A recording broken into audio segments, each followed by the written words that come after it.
ಮಿತ್ರರೇ ನಮಸ್ಕಾರ. ಮಿತ್ರರೇ, ಇರಾನ್ನಲ್ಲಿ ಸಿಕ್ಕಾಕೊಂಡಿದ್ದಂತಹ ಅಮೆರಿಕದ ಫೈಟರ್ ಪೈಲಟನ್ನು ಕೊನೆಗೂ ಅಮೆರಿಕ ರಕ್ಷಣೆ ಮಾಡಿದೆ. ಬಹಳ ರೋಚಕವಾದಂತಹ ಒಂದು ಕಾರ್ಯಾಚರಣೆಯನ್ನು ಕೂಡ ನಡೆಸಿತ್ತು.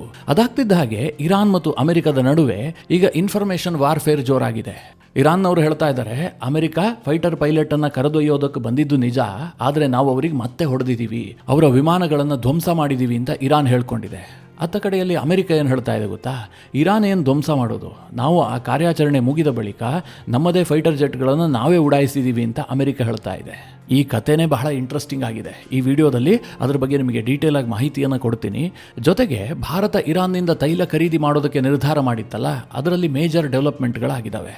ಇರಾನ್ ಭಾರತಕ್ಕೊಂದು ಡಿಮ್ಯಾಂಡನ್ನು ಕೂಡ ಮಾಡಿದೆ. ಅದರ ಬಗ್ಗೆಯೂ ಕೂಡ ಈ ವಿಡಿಯೋದಲ್ಲಿ ನಿಮಗೆ ಡೀಟೇಲ್ ಆಗಿ ಮಾಹಿತಿಯನ್ನು ಕೊಡ್ತೀನಿ. ನೀವು ಈ ವಿಡಿಯೋನ ಕೊನೆವರೆಗೂ ಮಿಸ್ ಮಾಡದೆ ನೋಡಿ. ಮಿತ್ರರೇ, ಅಮೆರಿಕದ F-15 ಇರಾನ್ನ ನೆಲದಲ್ಲಿ ಬಿದ್ದಿತ್ತಲ್ಲ, ಅದಾದ ಬಳಿಕ ಅಮೆರಿಕಾಗೆ ಬಹಳ ಚಡಪಡಿಕೆ ಉಂಟಾಗಿತ್ತು. ಯಾಕೆ ಅಂತಂದರೆ ಅಮೆರಿಕದ ಫೈಟರ್ ಪೈಲಟ್ ಇರಾನ್ನ ನೆಲದಲ್ಲಿದ್ದರು. ಇರಾನ್ ಕೈಗೆ ಸಿಗಬಾರದು ಅಂತ ಅಮೆರಿಕ ನಾನಾ ರೀತಿಯಲ್ಲಿ ತಂತ್ರಗಾರಿಕೆಯನ್ನು ಮಾಡಿ ಅಂತಿಮವಾಗಿ ತನ್ನ ಪೈಲಟನ್ನು ಯಶಸ್ವಿಯಾಗಿ ರಕ್ಷಣೆ ಮಾಡಿಬಿಟ್ಟು ಇರಾನ್ನಿಂದ ಹೊರಗೆ ಕರೆದೊಯ್ದಿದೆ. ಇದು ಅಮೆರಿಕದ ಬಹಳ ದೊಡ್ಡ ಸಾಧನೆ. ಈ ಸಾಧನೆ ಇರಾನ್ಗೆ ಸಹಜವಾಗಿ ಹಿನ್ನಡೆಯೇ. ಯಾಕೆ ಅಂತಂದರೆ ಇರಾನ್ನ ಒಳಗೆ ಅಮೆರಿಕದ ಸೇನೆ ಬಂದು ಇಷ್ಟೊಂದು ದೊಡ್ಡ ಕಾರ್ಯಾಚರಣೆ ಮಾಡಿದೆ ಅಂತಂದರೆ ಇರಾನ್ ವೀಕ್ ಆಗಿದೆ ಅಂತಲೇ ಅರ್ಥ. ಆದರೆ ಇರಾನ್ನವರು ಅದನ್ನು ಒಪ್ಕೊಳ್ತಾ ಇಲ್ಲ. ಅವರು ಬೇರೆದೇ ಕತೆ ಹೇಳ್ತಾ ಇದ್ದಾರೆ. ಅವ್ರೇನು ಹೇಳ್ತಾ ಇದ್ದಾರೆ ಅಂತಂದರೆ, ಭಾನುವಾರ ದಕ್ಷಿಣ ಇಸ್ಫಹಾನ್ ಪ್ರಾಂತ್ಯದಲ್ಲಿ ಅಮೆರಿಕ ಒಂದು ವಿಫಲ ರಕ್ಷಣಾ ಕಾರ್ಯಾಚರಣೆಯ ಮಿಷನ್ ಅನ್ನು ಕೈಗೆತ್ತಿಕೊಂಡಿತ್ತು. ಅಮೆರಿಕ ತನ್ನ ಫೈಟರ್ ಪೈಲಟನ್ನು ರಕ್ಷಿಸೋದಕ್ಕೋಸ್ಕರವಾಗಿ ಅನೇಕ ಯುದ್ಧ ವಿಮಾನವನ್ನು ಕಳುಹಿಸಿತ್ತು. ಆದರೆ ಆ ಸಂದರ್ಭದಲ್ಲಿ ಇರಾನ್ನ ಭದ್ರತಾ ಪಡೆಗಳು ಬಹಳ ಯಶಸ್ವಿಯಾದಂತಹ ಕಾರ್ಯಾಚರಣೆಯನ್ನು ನಡೆಸಿ ಬಂದಿದ್ದಂತಹ ಅಮೆರಿಕದ ಸೇನೆಗೆ ಮತ್ತಷ್ಟು ಹಾನಿ ಮಾಡಿದವೆ. ಮುಖ್ಯವಾಗಿ ಅಮೆರಿಕದ C-130 ವಿಮಾನವನ್ನು ಹೊಡೆದು ಹಾಕಿದ್ದೀವಿ. ಜೊತೆಗೆ ಅಮೆರಿಕ ಸೇನೆಯ 2 ಹವಾಕ್ ಹೆಲಿಕಾಪ್ಟರನ್ನು ಕೂಡ ನಾವು ಉರುಳಿಸಿದ್ದೀವಿ. ಇರಾನ್ನ IRGC, ಭೂಸೇನೆ, ಬಸೀಜ್ ಪಡೆ ಮತ್ತು ಇರಾನ್ನ ಪೊಲೀಸ್, ಈ ಎಲ್ಲ ಪಡೆಗಳು ಜಂಟಿಯಾಗಿ ನಡೆಸಿದಂತಹ ಕಾರ್ಯಾಚರಣೆಯಲ್ಲಿ ಅಮೆರಿಕಾಗೆ ಭಾರಿ ಹಾನಿಯಾಗಿದೆ ಅಂತ ಇರಾನ್ನ IRGC ಹೇಳಿಕೊಂಡಿದೆ. ಅದರ ಜೊತೆಗೆ IRGC ಇನ್ನೊಂದು ಕ್ಲೈಮ್ ಅನ್ನು ಮಾಡಿದೆ. ಈ ದಕ್ಷಿಣ ಇಸ್ಫಹಾನ್ ಪ್ರಾಂತ್ಯದಲ್ಲಿ ಅಮೆರಿಕ ನಡೆಸಿದಂತಹ ಕಾರ್ಯಾಚರಣೆಯಲ್ಲಿ ಇರಾನ್ನ 13 ಮಂದಿ ಸಾವಿಗೀಡಾಗಿದ್ದಾರೆ. ಅಂದರೆ ಅವರು ಮನಸೋ ಇಚ್ಛೆ ಬಾಂಬ್ಗಳನ್ನು ಹಾಕಿದ್ರು. ಇದರಿಂದಾಗಿ ನಮ್ಮ ನಾಗರಿಕರಿಗೂ ಕೂಡ ತೊಂದರೆ ಆಗಿದೆ, ಅವರು ಸತ್ತೋಗಿದ್ದಾರೆ ಅಂತ ಇರಾನ್ನ IRGC ಹೇಳ್ಕೊಂಡಿದೆ. ಆದರೆ ಟ್ರಂಪ್ ಏನು ಕ್ಲೈಮ್ ಮಾಡಿದ್ರು, ನಮಗೆ ಯಾವುದೇ ಹಾನಿ ಆಗಿಲ್ಲ, ನಾವು ಯಾವುದೇ ಹಾನಿಯಾಗದೆ ನಮ್ಮ ಫೈಟರ್ ಪೈಲಟನ್ನು ಇರಾನ್ ನೆಲದಿಂದ ಹೊರಗೆ ಕರ್ಕೊಂಡು ಬಂದಿದ್ದೀವಿ ಅಂತ ಟ್ರಂಪ್ ತನ್ನ ಟ್ರೂತ್ ಸೋಷಿಯಲ್ ಪೋಸ್ಟ್ನಲ್ಲಿ ಘೋಷಣೆ ಮಾಡಿದ್ರು. ಆದರೆ ಇರಾನ್ ಹೇಳ್ತಾ ಇದೆ, ಅಮೆರಿಕದ ಅತ್ಯಂತ ಪ್ರತಿಷ್ಠಿತ C-130 ಸೇನಾ ವಿಮಾನವನ್ನು ಹೊಡೆದು ಹಾಕಿದ್ದೀವಿ ಅಂತ, ಹಾಗೆ 2 ಹವಾಕ್ ಹೆಲಿಕಾಪ್ಟರನ್ನು ಕೂಡ ಉರುಳಿಸಿದ್ದೀವಿ ಅಂತ ಇರಾನ್ ಕ್ಲೈಮ್ ಮಾಡ್ತಾ ಇದೆ. ಇದು ಸತ್ಯವಾಗಿ ಕೇಳಿದ್ರೆ ಇರಾನ್ ಇದಕ್ಕೆ ಯಾವುದೇ ಸ್ಪಷ್ಟ ದಾಖಲೆಯನ್ನು ಕೊಡ್ತಾ ಇಲ್ಲ. ಆದರೆ ಅಮೆರಿಕದ ನ್ಯೂಯಾರ್ಕ್ ಟೈಮ್ಸ್ ಇದಕ್ಕೆ ದಾಖಲೆ ಕೊಡ್ತಾ ಇದೆ. ಅವರು ಬೇರೆಯದ್ದೇ ಕತೆ ಹೇಳ್ತಾ ಇದ್ದಾರೆ. ನ್ಯೂಯಾರ್ಕ್ ಟೈಮ್ಸ್ ಏನು ಹೇಳಿದೆ ಅಂತಂದ್ರೆ, ಪೈಲಟ್ ರಕ್ಷಣಾ ಕಾರ್ಯಾಚರಣೆಗೆ ಅಮೆರಿಕ ತನ್ನ ಸೇನಾ ವಿಮಾನಗಳನ್ನು ಬಳಸಿತ್ತು. ಅದರಲ್ಲಿ 2 ವಿಮಾನಗಳು ಕಾರ್ಯಾಚರಣೆಯ ಮಧ್ಯದಲ್ಲೇ ಕೈಕೊಟ್ವು, ದೋಷಗಳು ಕಾಣಿಸಿಕೊಳ್ತು. ಹೀಗಾಗಿ ತಕ್ಷಣದಲ್ಲೇ 3 ಬದಲಿ ವಿಮಾನಗಳನ್ನು ಕಳುಹಿಸಿ ಅದರಲ್ಲಿದ್ದಂತಹ ಎಲ್ಲಾ ಸಿಬ್ಬಂದಿಗಳನ್ನು ಈ ವಿಮಾನಕ್ಕೆ ಶಿಫ್ಟ್ ಮಾಡಲಾಯಿತು. ನಂತರದಲ್ಲಿ ಆ ದೋಷ ಇರುವಂತಹ ವಿಮಾನವನ್ನು ಅಮೆರಿಕದ ಸೇನೆಯೇ ಅದನ್ನು ನಾಶಪಡಿಸಿತು. ಅಂದರೆ ಅಮೆರಿಕದವರೇ ಹೊಡೆದ್ರು ಅಂತ ನ್ಯೂಯಾರ್ಕ್ ಟೈಮ್ಸ್ ಹೇಳ್ತಾ ಇದೆ. ನಿಮಗೀಗೊಂದು ಪ್ರಶ್ನೆ ಬರಬಹುದು, ಅದ್ಯಾಕೆ ಸ್ವಾಮಿ ಅಮೆರಿಕದ ವಿಮಾನಗಳನ್ನು ಅಮೆರಿಕದ ಸೇನೆಯೇ ಹೊಡೆದು ಹಾಕುತ್ತಾ? ಇದೇನೋ ಕತೆ ಕೇಳೋದಕ್ಕೊಂಥರ ವಿಚಿತ್ರವಾಗಿದೆಯಲ್ಲ ಅಂತ. ಖಂಡಿತವಾಗ್ಲೂ ವಿಚಿತ್ರವಾಗಿದೆ. ನ್ಯೂಯಾರ್ಕ್ ಟೈಮ್ಸ್ ಹೇಳ್ತಾ ಇದೆ, ರಕ್ಷಣಾ ಕಾರ್ಯಾಚರಣೆಯ ವೇಳೆ ತಾಂತ್ರಿಕ ದೋಷ ಕಾಣಿಸಿಕೊಂಡಂತಹ ವಿಮಾನಗಳನ್ನು ಅಲ್ಲೇ ಬಿಟ್ಟುಬಿಟ್ಟಿದ್ರೆ ಇರಾನ್ಗೆ ಅದು ಸಿಗ್ತಾ ಇತ್ತು. ಹೀಗಾಗಿ ಆ ಅಪಾಯವನ್ನು ತಪ್ಪಿಸೋದಕ್ಕೋಸ್ಕರವಾಗಿ ಅವುಗಳನ್ನು ಅಮೆರಿಕದ ಸೇನೆ ನಾಶಪಡಿಸ್ತು ಅಂತ. ವಿಮಾನ ಇರಾನ್ ಕೈಗೆ ಸಿಗೋಕಾದ್ರೂ ಹೇಗೆ ಸಾಧ್ಯ? ಏನಾದರೂ ಇರಾನ್ನ ಏರ್ಪೋರ್ಟ್ನಲ್ಲಿ ಅದನ್ನು ಲ್ಯಾಂಡ್ ಮಾಡಿದ್ರ, ಅಥವಾ ಇರಾನ್ನ ಹೈವೇಲಿ ಏನಾದರೂ ಅದು ಹೋಗ್ತಾ ಇತ್ತಾ? ಅದು ಹೋಗ್ತಾ ಇದ್ದಿದ್ದು ಆಕಾಶದಲ್ಲಿ ತಾನೆ. ಹೀಗಾಗಿ ತಾಂತ್ರಿಕ ದೋಷ ಕಾಣಿಸ್ಕೊಳ್ತು ಅಂತಂದರೆ ಅದು ಪತನಗೊಳ್ಳುತ್ತೆ. ಪತನಗೊಳ್ತು ಅಂತಂದರೆ ಒಂದಷ್ಟು ನಟ್ಟು ಬೋಲ್ಟು ಸಿಗಬಹುದಷ್ಟೇ. ಅದನ್ನೇನು ಇರಾನ್ ಪುನಃ ರೆಡಿ ಮಾಡಿಬಿಟ್ಟು ಹಾರಿಸೋದಕ್ಕೆ ಸಾಧ್ಯವಾ? ಇಲ್ಲಿ ಕೆಲ ಡಾಟ್ಗಳನ್ನು ಕನೆಕ್ಟ್ ಮಾಡಿದ್ರೆ ಏನು ಅರ್ಥ ಆಗುತ್ತೆ ಅಂತಂದರೆ, ಒಂದು ಕಡೆ ಇರಾನ್ ಕ್ಲೈಮ್ ಮಾಡ್ತಾ ಇದೆ ರಕ್ಷಣೆಗೆ ಬಂದಂತಹ ವಿಮಾನಗಳನ್ನು ನಾವು ಹೊಡೆದಿದ್ದೀವಿ ಅಂತ. ಅಂದರೆ ಇರಾನ್ ಪ್ರತಿದಾಳಿಯನ್ನು ನಡೆಸಿದ್ರಿಂದಾಗಿ ಅಮೆರಿಕದ ಕೆಲ ವಿಮಾನಗಳಿಗೆ ಹಾನಿ ಉಂಟಾಗಿರಬಹುದು. ಆ ಸಂದರ್ಭದಲ್ಲಿ ಅವು ಪತನಗೊಳ್ಳುವಂತಹ ಭೀತಿಯಲ್ಲಿ ಅದರಲ್ಲಿದ್ದಂತಹ ಸಿಬ್ಬಂದಿಯನ್ನು ಅಮೆರಿಕ ಬೇರೆ ಕಡೆಗೆ ಶಿಫ್ಟ್ ಮಾಡಿರಬಹುದೇನೋ. ಒಟ್ನಲ್ಲಿ ಈ ಕಥೆಯನ್ನು ಕೇಳಿದ್ರೆ ಏನು ಅನ್ನಿಸ್ತಾ ಇದೆ ಅಂತಂದರೆ, ಅಮೆರಿಕ ರಕ್ಷಣಾ ಕಾರ್ಯಾಚರಣೆಯ ವೇಳೆಯೂ ಕೂಡ ಸಾಕಷ್ಟು ನಷ್ಟವನ್ನು ಅನುಭವಿಸಿದೆ. ಟ್ರಂಪ್ ಹೇಳಿದ್ರಲ್ಲ 0 ಲಾಸಲ್ಲಿ ಹೊಡೆದಿದ್ದೀವಿ ಅಂತ, ಅದೆಲ್ಲ ಸುಳ್ಳು ಅಂತ ಅನ್ನಿಸ್ತಾ ಇದೆ. ಇನ್ನು ಅಮೆರಿಕ ಈ ರೀತಿಯಾಗಿ ತನ್ನ ಪೈಲಟ್ ಅನ್ನು ರಕ್ಷಣೆ ಮಾಡಿಕೊಳ್ಳೋದಕ್ಕೆ ಹೆಣಗಾಡ್ತಾ ಇದ್ದಂತಹ ಸಂದರ್ಭದಲ್ಲಿ ಇಸ್ರೇಲ್ ಮಾತ್ರ ಇರಾನ್ನಲ್ಲಿ ದಾಳಿಯನ್ನು ಹಾಗೆ ಮುಂದುವರೆಸಿದೆ. ಕಳೆದ 24 ಗಂಟೆಗಳಲ್ಲಿ ಇರಾನ್ ವಿರುದ್ಧವಾಗಿ 120 ದಾಳಿ ಮಾಡಿರುವುದಾಗಿ ಇಸ್ರೇಲ್ನ ಸೇನೆ ಹೇಳಿಕೊಂಡಿದೆ. ಮುಖ್ಯವಾಗಿ IRGCಯ ಬ್ಯಾಲಿಸ್ಟಿಕ್ ಕ್ಷಿಪಣಿ ಕೇಂದ್ರ, ಡ್ರೋನ್ ಸಂಗ್ರಹಣೆ ಮತ್ತು ಲಾಂಚ್ ಕೇಂದ್ರಗಳು, ವಾಯು ರಕ್ಷಣಾ ವ್ಯವಸ್ಥೆ ಅಂದರೆ ಏರ್ ಡಿಫೆನ್ಸ್ ಸಿಸ್ಟಮ್ ಇರುವಂತಹ ಪ್ರದೇಶಗಳನ್ನು ಗುರಿಯಾಗಿಸಿ ಇಸ್ರೇಲ್ ದಾಳಿ ಮಾಡಿದೆ. ಸದ್ಯ ಟ್ರಂಪ್ ಅವರು ಕೊಟ್ಟಂತಹ ಗಡುವು ಮುಕ್ತಾಯ ಆಗ್ತಾ ಬಂದಿದೆ. ಇನ್ನೇನು ಕೆಲವೇ ಗಂಟೆಗಳು ಬಾಕಿ ಇದೆ. ಹೀಗಾಗಿ ಅಮೆರಿಕದ ಮುಂದಿನ ನಡೆ ಏನಾಗಿರುತ್ತೆ? ಇರಾನ್ಗೆ ಬಲವಾಗಿ ಹೊಡಿತೀವಿ ಅಂತ ಟ್ರಂಪ್ ಹೇಳ್ತಾ ಇದ್ದಾರಲ್ಲ, ಅದೇನು ಹೊಡಿತಾರೆ ಎನ್ನುವಂತಹ ಕುತೂಹಲವೂ ಇದೆ, ಭಯ ಕೂಡ ಇದೆ. ಈ ನಡುವೆ ಇರಾನ್ ಕೂಡ ಬ್ಯಾಕ್ ಚಾನಲ್ನಲ್ಲಿ ಅಮೆರಿಕವನ್ನು ಸಂಪರ್ಕ ಮಾಡ್ತಾ ಇದೆಯಾ? ಅಮೆರಿಕದ ಭಾರೀ ದಾಳಿಗಳನ್ನು ತಡೆಯೋದಕ್ಕೆ ಇರಾನ್ ಹಿಂಬಾಗಿಲ ಮೂಲಕವಾಗಿ ಒಂದಷ್ಟು ಪ್ರಯತ್ನವನ್ನು ಮಾಡ್ತಾ ಇರೋದು ಎದ್ದು ಕಾಣ್ತಾ ಇದೆ. ಮುಖ್ಯವಾಗಿ ಇರಾನ್ನ ವಿದೇಶಾಂಗ ಸಚಿವ ಅಬ್ಬಾಸ್ ಅರಾಕ್ಚಿ ಈಜಿಪ್ಟ್ನ ವಿದೇಶಾಂಗ ಸಚಿವರಾಗಿರುವಂತಹ ಅಬ್ದೆಲ್ ಆತಿ ಜೊತೆಗೆ ಫೋನ್ನಲ್ಲಿ ಮಾತನಾಡಿದ್ದಾರೆ. ಈ ಸಂದರ್ಭದಲ್ಲಿ ಪ್ರಾದೇಶಿಕ ಪರಿಸ್ಥಿತಿಯ ಬಗ್ಗೆ ಚರ್ಚೆ ಮಾಡಲಾಗಿದೆ. ಯುದ್ಧಕ್ಕೆ ರಾಜತಾಂತ್ರಿಕ ಪರಿಹಾರವನ್ನು ಹುಡುಕೋದಕ್ಕೆ ಬಹಳ ಸುದೀರ್ಘವಾಗಿ ಚರ್ಚಿಸಲಾಗಿದೆ ಅಂತ ಈಜಿಪ್ಟ್ ಹೇಳಿಕೊಂಡಿದೆ. ನಿಮಗೆಲ್ಲ ಗೊತ್ತಿರುವ ಹಾಗೆ ಈಜಿಪ್ಟ್, ತುರ್ಕಿ, ಪಾಕಿಸ್ತಾನ ಈ 3 ದೇಶಗಳು ಕೂಡ ಮೀಡಿಯೇಟ್ ಮಾಡೋದಕ್ಕೆ ಪ್ರಯತ್ನ ಮಾಡ್ತಾ ಇದ್ದಾವೆ. ಹೀಗಾಗಿ ಈ ಮಾತುಕತೆಗೆ ಸಾಕಷ್ಟು ಮಹತ್ವ ಕೂಡ ಬಂದಿದೆ. ಇದಾಗ್ತಿದ್ದ ಹಾಗೆ ಈಜಿಪ್ಟ್ನ ಸರ್ಕಾರ ಇನ್ನೊಂದು ಹೇಳಿಕೆಯನ್ನು ಕೂಡ ರಿಲೀಸ್ ಮಾಡಿದೆ. ಟ್ರಂಪ್ ಅವರ ವಿಶೇಷ ಪ್ರತಿನಿಧಿಯಾದಂತಹ ಸ್ಟೀವ್ ವಿಟ್ಕಾಫ್ ಜೊತೆಗೆ ಇರಾನ್ನ ಫಾರಿನ್ ಮಿನಿಸ್ಟರ್ ಮಾತನಾಡಿದ್ದಾರೆ. ಮುಖ್ಯವಾಗಿ ಯುದ್ಧ ವಿಸ್ತರಣೆ ಆಗೋದನ್ನು ತಡೆಯೋದು ಜೊತೆಗೆ ರಾಜತಾಂತ್ರಿಕ ಪರಿಹಾರ ಇದೆರಡರ ಬಗ್ಗೆ ಚರ್ಚೆ ಆಗಿದೆ ಅಂತ ಈಜಿಪ್ಟ್ ಒಂದು ಹೇಳಿಕೆಯನ್ನ ಕೊಟ್ಟಿದೆ. ಇದರ ನಡುವೆ ಇರಾನ್ನ ವಿದೇಶಾಂಗ ಸಚಿವ ಪಾಕಿಸ್ತಾನದ ವಿದೇಶಾಂಗ ಸಚಿವ ಇಶಾಕ್ ದಾರ್ ಜೊತೆಗೂ ಕೂಡ ಮಾತನಾಡಿದ್ದಾರೆ. ಈ ಬಗ್ಗೆ ಪಾಕಿಸ್ತಾನದ ವಿದೇಶಾಂಗ ಸಚಿವಾಲಯ ಒಂದು ಹೇಳಿಕೆಯನ್ನು ಬಿಡುಗಡೆ ಮಾಡಿದೆ. ಯುದ್ಧ ನಿಲ್ಲಿಸೋದಕ್ಕೆ ಪಾಕಿಸ್ತಾನ ಎಲ್ಲಾ ರೀತಿಯಲ್ಲೂ ಸಹಕಾರ ಕೊಡುತ್ತೆ, ಪ್ರದೇಶದಲ್ಲಿ ಶಾಂತಿ ಸ್ಥಾಪನೆಗೆ ಪಾಕಿಸ್ತಾನ ಸದಾ ಬದ್ಧವಾಗಿದೆ ಅಂತ ಅವರು ಹೇಳ್ಕೊಂಡಿದ್ದಾರೆ. ಇದನ್ನೆಲ್ಲ ನೋಡಿದಾಗ ಟ್ರಂಪ್ ಅವರ ಗಡುವು ಮುಕ್ತಾಯ ಆಗ್ತಾ ಇದೆಯಲ್ಲ, ಈ ಹಿನ್ನೆಲೆಯಲ್ಲಿ ಇರಾನ್ ಒತ್ತಡಕ್ಕೊಳಗಾಗಿದೆ. ಏನೋ ದೊಡ್ಡ ದಾಳಿ ಆಗಿಬಿಡಬಹುದು. ಯಾಕೆಂತಂದ್ರೆ ಟ್ರಂಪ್ ಈ ಬಾರಿ ಟಾರ್ಗೆಟ್ ಮಾಡ್ತಾ ಇರುವಂತಹದ್ದು ಇರಾನ್ನ ಮೂಲಭೂತ ಸೌಕರ್ಯ, ರಸ್ತೆ, ಬ್ರಿಡ್ಜ್, ವಿದ್ಯುತ್ ಸ್ಥಾವರಗಳು ಇವುಗಳನ್ನು ಟಾರ್ಗೆಟ್ ಮಾಡಿದ್ದೇ ಆದರೆ ಕ್ಷಣ ಮಾತ್ರದಲ್ಲಿ ಅದನ್ನು ಹಾನಿ ಮಾಡಿಬಿಡಬಹುದು. ಆದರೆ ಪುನಃ ಅದನ್ನು ನಿರ್ಮಾಣ ಮಾಡೋದಕ್ಕೆ ದಶಕಗಳೇ ಬೇಕಾಗುತ್ತೆ. ಇರಾನ್ ಅಕ್ಷರಶಃ ಕತ್ತಲಲ್ಲಿ ಮುಳುಗುತ್ತೆ. ಟ್ರಂಪ್ ಹೇಳಿದ ಹಾಗೆ ಸ್ಟೋನ್ ಏಜ್ಗೆ ಹೋದ್ರೂ ಕೂಡ ಆಶ್ಚರ್ಯ ಇಲ್ಲ, ಅಂತಹ ಪರಿಸ್ಥಿತಿ ಇರಾನ್ನಲ್ಲಿ ನಿರ್ಮಾಣ ಆಗಿಬಿಡುತ್ತೆ. ಅದಕ್ಕೋಸ್ಕರವಾಗಿ ಎದುರುಗಡೆ ಮಂಡುತನವನ್ನು ಪ್ರದರ್ಶನ ಮಾಡ್ತಾ ಇರುವಂತಹ ಇರಾನ್ ಹಿಂಬಾಗಿಲ ಮೂಲಕವಾಗಿ ಅಮೆರಿಕವನ್ನು ಕನ್ವಿನ್ಸ್ ಮಾಡೋದಕ್ಕೆ ಅಥವಾ ಅಮೆರಿಕ ಹೇಳಿದ್ದನ್ನು ಒಪ್ಕೊಳ್ಳೋದಕ್ಕೆ ಒಂದಷ್ಟು ಮಾತುಕತೆಯನ್ನು ನಡೆಸ್ತಾ ಇದೆ ಎನ್ನುವಂಥದ್ದು ಸ್ಪಷ್ಟ ಆಗ್ತಾ ಇದೆ. ಇನ್ನು ಮಿತ್ರರೇ, ಈ ಯುದ್ಧದಿಂದಾಗಿ ಇರಾನ್ಗೆ ಆಂತರಿಕವಾಗಿ ದೇಶ ಒಡೆದು ಹೋಗ್ಬಿಡುತ್ತಾ? ಯುದ್ಧ ನಿಲ್ತಿದ್ದ ಹಾಗೆ ಇರಾನ್ ಒಂದೇ ದೇಶವಾಗಿ ಉಳಿಯುತ್ತಾ ಅಥವಾ ಛಿದ್ರಗೊಳ್ಳುತ್ತಾ? ಈ ಬಗ್ಗೆ ಅನೇಕರಿಗೆ ಅನುಮಾನಗಳಿದ್ದಾವೆ. ಯಾಕೆ ಅಂತ ನಾನೇನು ನಿಮಗೆ ವಿವರಿಸಿ ಹೇಳಬೇಕಾ? ಆರ್ಥಿಕವಾಗಿ ಇರಾನ್ ಕೊಲ್ಯಾಪ್ಸ್ ಆಗಿದೆ. ಅಲ್ಲಿನ ಸರ್ಕಾರ ಒಂದು ಹಂತಕ್ಕೆ ಕಂಟ್ರೋಲನ್ನು ತಪ್ಪಿದೆ. ಇದು ಸಹಜವಾಗಿ ಅರಾಜಕತೆಗೆ ಕಾರಣ ಆಗುತ್ತೆ. ಇಂತಹ ಸಂದರ್ಭದಲ್ಲಿ ಇರಾನ್ ಅಧ್ಯಕ್ಷರ ಚೀಫ್ ಆಫ್ ಸ್ಟಾಫ್ ಆಗಿರುವಂತಹ ಮೊಹ್ಸೆನ್ ಹಾಜಿ ಮಿರ್ಜಾಯಿ ಸ್ಟೇಟ್ ಮೀಡಿಯಾದ ಮೂಲಕ ದೇಶಕ್ಕೊಂದು ಮನವಿ ಮಾಡಿದ್ದಾರೆ. ನಾವು ಸಮಾಜದ ಏಕತೆಯ ಬಗ್ಗೆ ಹೆಚ್ಚು ಚಿಂತಿಸಬೇಕು.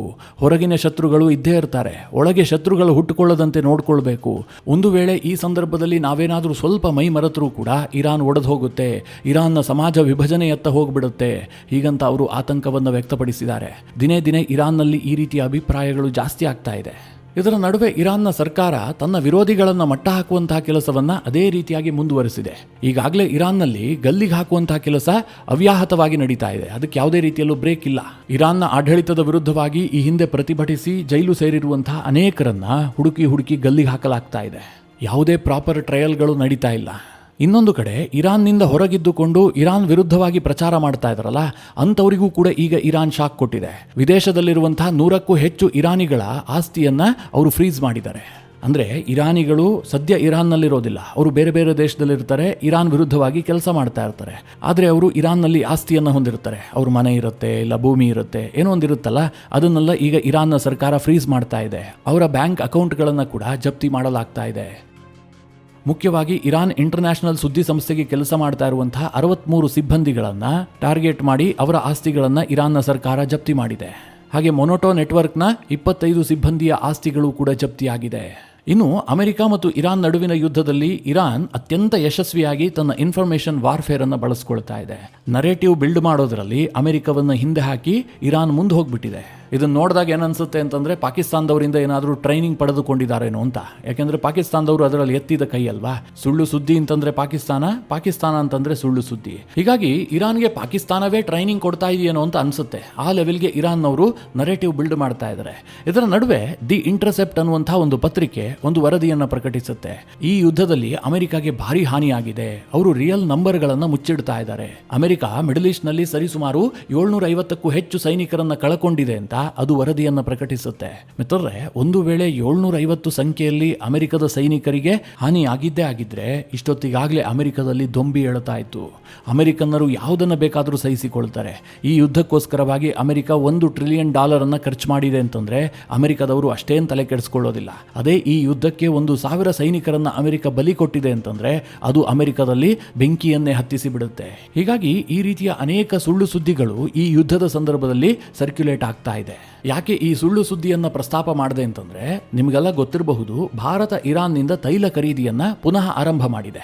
2019 ಬಳಿಕ, ಅಂದರೆ ಕಳೆದ 7 ವರ್ಷದಿಂದ ಭಾರತ ಇರಾನ್ನಿಂದ ತೈಲ ಖರೀದಿ ಮಾಡ್ತಾ ಇರಲಿಲ್ಲ. ಯಾಕೆ ಅಂತಂದರೆ ಅಮೆರಿಕದ ವಿಪರೀತವಾದಂತಹ ಸ್ಯಾಂಕ್ಷನ್ಸ್ಗಳಿದ್ವು.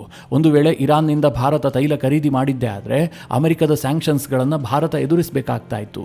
ಇದರಿಂದ ಆರ್ಥಿಕತೆಗೆ ಹೊಡೆತ ಬೀಳ್ತಾ ಇತ್ತು. ಹೀಗಾಗಿ ಭಾರತ ಇರಾನ್ನಿಂದ ತೈಲ ಖರೀದಿಯನ್ನು ಆಲ್ಮೋಸ್ಟ್ ಬಂದ್ ಮಾಡಿತ್ತು. ಆದರೆ ಈಗ ಯುದ್ಧದ ಪರಿಸ್ಥಿತಿಯಲ್ಲಿ ಭಾರತಕ್ಕೂ ಕೂಡ ತೈಲ ಸಂಕಷ್ಟ ಎದುರಾಗಿದೆ. ಅಮೆರಿಕ ಈಗ ಇರಾನ್ನ ತೈಲಕ್ಕೆ ರಿಯಾಯಿತಿಯನ್ನು ಕೂಡ ಕೊಟ್ಟಿದೆ. ಯಾರು ಬೇಕಾದರೂ ಖರೀದಿ ಮಾಡಬಹುದು, ನಮ್ಮ ಸ್ಯಾಂಕ್ಷನ್ಸ್ ಸದ್ಯದಲ್ಲಿ ಜಾರಿ ಇರೋದಿಲ್ಲ ಅಂತ. ಇದೆಲ್ಲ ಕಾರಣದಿಂದಾಗಿ ಭಾರತ ಇರಾನ್ನಿಂದ ಪುನಃ ತೈಲವನ್ನು ಖರೀದಿ ಮಾಡೋದಕ್ಕೆ ಶುರು ಮಾಡಿತ್ತು. ಆದರೆ ಇದ್ದಕ್ಕಿದ್ದಂತೆ ಭಾರತದ ದೊಡ್ಡ ದೊಡ್ಡ ಸುದ್ದಿವಾಹಿನಿಗಳಲ್ಲೇ ಒಂದು ಸುದ್ದಿ ಪ್ರಕಟ ಆಗೋದಕ್ಕೆ ಶುರುವಾಯಿತು. ಭಾರತ ಇರಾನ್ನಿಂದ ತೈಲ ಖರೀದಿ ಮಾಡೋದಕ್ಕೆ ನಿರ್ಧಾರ ಮಾಡಿತ್ತು, ಆದರೆ ಪೇಮೆಂಟ್ ಇಶ್ಯೂ ಆಗಿದೆ. ಹೀಗಾಗಿ ಭಾರತಕ್ಕೆ ಬರ್ತಾ ಇದ್ದಂಥ ತೈಲ ಹಡಗು ಈಗ ಚೈನಾ ಕಡೆಗೆ ಶಿಫ್ಟ್ ಆಗ್ತಾ ಇದೆ, ವಾಪಸ್ ಹೋಗ್ತಾ ಇದೆ ಎನ್ನುವ ಅರ್ಥದಲ್ಲಿ ಸುದ್ದಿಗಳನ್ನು ಪ್ರಕಟಿಸಲಾಯಿತು. ಆದರೆ ಇದೊಂದು ಶುದ್ಧ ಸುಳ್ಳು ಸುದ್ದಿ. ಭಾರತ ಇರಾನ್ನಿಂದ ತೈಲ ಖರೀದಿ ಮಾಡ್ತಾ ಇರುವಂತಹದ್ದು ನಿಜ. ಕೇವಲ ತೈಲವನ್ನು ಮಾತ್ರ ಅಲ್ಲ, ಇರಾನ್ನಿಂದ ಗ್ಯಾಸನ್ನು ಕೂಡ ಖರೀದಿ ಮಾಡ್ತಾ ಇದೆ. ಈಗಾಗಲೇ ಸೀ ಬರ್ಡ್ ಅನ್ನುವಂತಹ ಹಡಗಿನ ಮೂಲಕ ಕರ್ನಾಟಕದ ಮಂಗಳೂರು ಬಂದರಿಗೆ 44,000 ಮೆಟ್ರಿಕ್ ಟನ್ನಷ್ಟು ಇರಾನ್ನ ಗ್ಯಾಸ್ ಬಂದಿದೆ. ಇಲ್ಲಿ ಯಾವುದೇ ಪೇಮೆಂಟ್ ಸಮಸ್ಯೆ ಇಲ್ಲ. ಆದರೂ ಕೂಡ ಇಂತಹ ಸುದ್ದಿಗಳನ್ನು ಬಿತ್ತರಿಸಲಾಗಿತ್ತು. ಇದಕ್ಕೆ ಈಗ ಭಾರತ ಸರ್ಕಾರ ಸ್ಪಷ್ಟನೆಯನ್ನು ಕೊಟ್ಟಿದೆ. ಖುದ್ದು ಭಾರತದ ಪೆಟ್ರೋಲಿಯಂ ಸಚಿವಾಲಯವೇ ಇದರ ಬಗ್ಗೆ ಹೇಳಿಕೆಯನ್ನು ಬಿಡುಗಡೆ ಮಾಡಿದೆ. ಅವರೇನು ಹೇಳಿದ್ದಾರೆ ಅಂತಂದ್ರೆ, ಈ ತೈಲ ಖರೀದಿ ಮಾಡ್ತಾ ಇರುವಂತಹ ಸಂದರ್ಭದಲ್ಲಿ ಯಾವುದೇ ಪೇಮೆಂಟ್ ಇಶ್ಯೂ ಆಗಿಲ್ಲ. ಇರಾನ್ನಿಂದ ಹಡಗು ವಾಪಸ್ ಹೋಗ್ತಾ ಇದೆ ಎನ್ನುವಂತಹದ್ದು ಸತ್ಯಕ್ಕೆ ದೂರವಾದಂತಹ ಮಾತು. ತೈಲ ಖರೀದಿಯ ಸಂದರ್ಭದಲ್ಲಿ ಹಡಗುಗಳ ಮಾರ್ಗವನ್ನು ರೀಲೊಕೇಟ್ ಮಾಡುವಂತಹದ್ದು ಸರ್ವೇ ಸಾಮಾನ್ಯ, ಹೀಗಂತ ಪೆಟ್ರೋಲಿಯಂ ಸಚಿವಾಲಯ ಹೇಳ್ಕೊಂಡಿದೆ. ಹಾಗಾದರೆ ಮಿತ್ರರೇ, ಯಾಕೋಸ್ಕರವಾಗಿ ಹಡಗನ್ನು ರೀಲೊಕೇಟ್ ಮಾಡಲಾಗುತ್ತೆ? ಭಾರತಕ್ಕೆ ಬರ್ತಾ ಇದ್ದಂಥ ಹಡಗನ್ನು ಚೈನಾ ಕಳಿಸಿದ್ದು ನಿಜವಾಗಿ ಕೇಳಿದ್ರೆ ಸಾಮಾನ್ಯವಾಗಿ ಇಂತಹ ಬೆಳವಣಿಗೆಗಳು ಆಗ್ತವೆ. ಯಾಕೆ ಅಂತಂದರೆ ಈಗಾಗಲೇ ಭಾರತದ ಬಂದರಿನಲ್ಲಿ ಬೇರೆ ಹಡಗುಗಳಿದ್ದು ಈಗ ಬರ್ತಾ ಇರುವಂತಹ ಹಡಗು ಆ ಬಂದರಿಗೆ ಬಂದು ಸಾಕಷ್ಟು ಸಮಯ ನಿಲ್ಲಬೇಕಾಗತ್ತೆ, ಅಲ್ಲಿ ಅನ್ಲೋಡ್ ಮಾಡೋದಕ್ಕೆ ಸಾಕಷ್ಟು ಸಮಯ ಬೇಕಾಗುತ್ತೆ ಅಂತಾದರೆ ಆ ಸಂದರ್ಭದಲ್ಲಿ ಆ ಹಡಗನ್ನು ಇನ್ನೊಂದು ದೇಶಕ್ಕೆ ಶಿಫ್ಟ್ ಮಾಡಲಾಗುತ್ತೆ. ಇದನ್ನೆಲ್ಲ ವಿವರಿಸ್ತಾ ಹೋದರೆ ತುಂಬ ಲೆಂತಿ ಆಗುತ್ತೆ. ಚಿಕ್ಕದಾಗಿ ಹೇಳ್ಬಿಡ್ತೀನಿ. ಈಗ ಭಾರತಕ್ಕೆ ಬರ್ತಾ ಇದ್ದಂಥ ಹಡಗನ್ನು ಚೈನಾ ಕಳುಹಿಸಿದ್ದೆ ಆದರೆ ಚೈನಾಗೆ ಬರ್ತಾ ಇರುವಂಥ ಹಡಗು ಈಗಾಗಲೇ ಮಾರ್ಗ ಮಧ್ಯದಲ್ಲಿ ಇರುತ್ತೆ. ಅವ್ರು ಇನ್ನೊಂದು 4 ದಿನಕ್ಕೆ ಬಂದು ರೀಚ್ ಆಗ್ತಾರೆ. ಹೀಗಾಗಿ ಆ ಹಡಗು ಭಾರತಕ್ಕೆ ಬರುತ್ತೆ, ಭಾರತಕ್ಕೆ ಬಂದಂಥ ಹಡಗು ಚೈನಾಗೆ ಹೋಗುತ್ತೆ.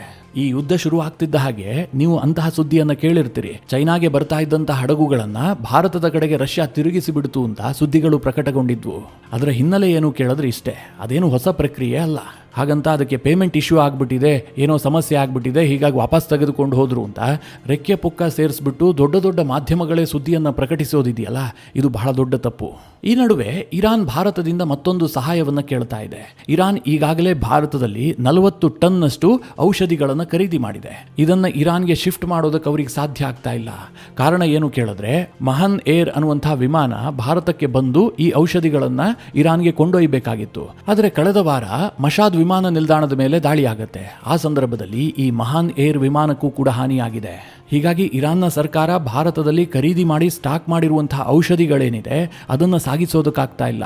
ಇದಕ್ಕೆ ಇರಾನ್ ಸರ್ಕಾರ ಕೇಳ್ಕೊಂಡಿದೆ, ನೀವು ನಮಗೆ ಶಿಪ್ಮೆಂಟ್ ವ್ಯವಸ್ಥೆಯನ್ನು ಮಾಡಿ, ನಮಗೆ ಔಷಧಿಗಳ ಅವಶ್ಯಕತೆ ಇದೆ ಅಂತ. ಬಹುಶಃ ಮುಂದಿನ ದಿನಗಳಲ್ಲಿ ಭಾರತ ದೊಡ್ಡ ಪ್ರಮಾಣದಲ್ಲಿ ಔಷಧಿ ಸರಬರಾಜು ಮಾಡುವಂತಹ ಹೊಣೆಯನ್ನು ಹೊತ್ತುಕೊಳ್ಳುವಂತಹ ಸಾಧ್ಯತೆ ಇದೆ. ಮಿತ್ರರೇ, ಇದಿಷ್ಟು ಯುದ್ಧದಲ್ಲಿ ಇತ್ತೀಚೆಗೆ ಆದಂತಹ ಕೆಲವೊಂದಷ್ಟು ಬೆಳವಣಿಗೆಗಳ ಕುರಿತಾದಂಥ ಮಾಹಿತಿ. ಈ ವಿಷಯದ ಕುರಿತಾಗಿ ನಿಮ್ಮ ಅನಿಸಿಕೆ ಅಭಿಪ್ರಾಯಗಳೇನು? ಕಮೆಂಟ್ ಮಾಡುವ ಮೂಲಕ ನಮಗೆ ತಿಳಿಸಿ. ಹಾಗೆ ನಿಮಗೆ ಈ ವಿಡಿಯೋ ಇಷ್ಟವಾದರೆ ಲೈಕ್ ಮಾಡಿ. ಜೊತೆಗೆ ನೀವಿನ್ನೂ ನಿಮ್ಮ ನೆಚ್ಚಿನ ಸಂಸ್ಕಾರ ಸೌರಭ ಯೂಟ್ಯೂಬ್ ಚಾನಲ್ನ ಸಬ್ಸ್ಕ್ರೈಬ್ ಮಾಡಿಲ್ಲ ಅಂತಾದರೆ ಈ ಕೂಡಲೇ ಸಬ್ಸ್ಕ್ರೈಬ್ ಮಾಡಿ. ಮುಂದಿನ ಎಲ್ಲ ಅಪ್ಡೇಟ್ಗಳ ನೋಟಿಫಿಕೇಷನ್ಗಾಗಿ ಬೆಲ್ ಐಕಾನ್ ಒತ್ತಿ.